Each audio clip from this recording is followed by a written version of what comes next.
இயேசு கிறிஸ்துவின் நாமத்தினாலே உங்களுக்கு வாழ்த்துதல். இன்றைக்கும் கூட ஒரு சிறிய வேத பகுதியின் மூலமாக உங்களோடு தேவன் பேசுவாராக. 1 நாளாகமம் புஸ்தகம் 4ஆம் அதிகாரம் 9, 10 வசனங்களிலே யாபேஸ் தன் சகோதரை பார்க்கலும் கனம் பெற்றவனாய் இருந்தான்.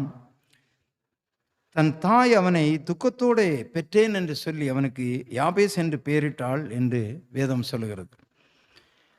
யாபேஸ் என்று பெயரிட்டாளாம். ஏன்? துக்கத்தோடு அவனை பெற்றேன் என்று சொல்லி. என்ன துக்கம் என்று எழுதப்படவில்லை. ஒருவேளை அவன் கர்ப்பம் தரித்திருக்கும் போது ஒருவேளை அவளுடைய புருஷன் மரித்து விட்டாரா, வியாதிப்பட்டாரா, இல்லை அந்த குடும்பத்திலே கஷ்டம் வந்ததா, எதுவும் எழுதப்படவில்லை.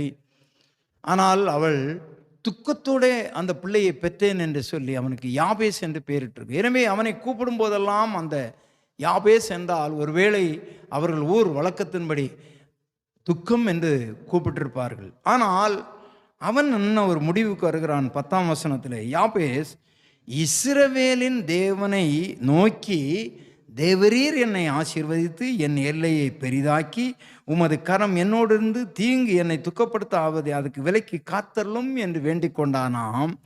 அவன் வேண்டிக் கொண்டதை தேவன் அருள் செய்தார் என்று வேதம் சொல்கிறது. எவ்வளோ அருமையான வார்த்தை பாருங்க. அப்படியானால் இந்த வசனத்திலிருந்து என்ன புரிகிறது? இவன் இவ்வளவு காலம் எந்தெந்த தெய்வங்களையோ நோக்கி கூப்பிட்டிருப்பான் போல் இருக்கிறது. அவனுக்கு பதில் கிடைக்கவில்லை. இப்பொழுது அவன் இஸ்ரவேலின் தேவனை நோக்கி கூப்பிட்டால் எனக்கு ஒரு பதில் கிடைக்கும் என்று சொல்லி இஸ்ரவேலின் தேவனை நோக்கி கூப்பிட்டான்.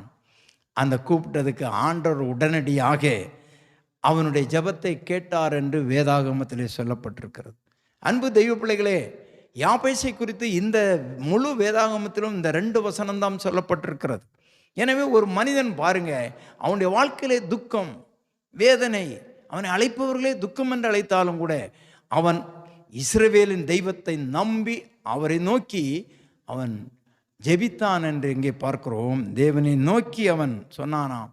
ஆனால் ஆங்கில வேதாகமத்தில் cried out unto the Lord என்று சொல்லப்பட்டிருக்கு. அவன் தேவனை நோக்கி கதறினான் என்று. இஸ்ரவேலின் தேவனை நோக்கி அவன் கதறினான்.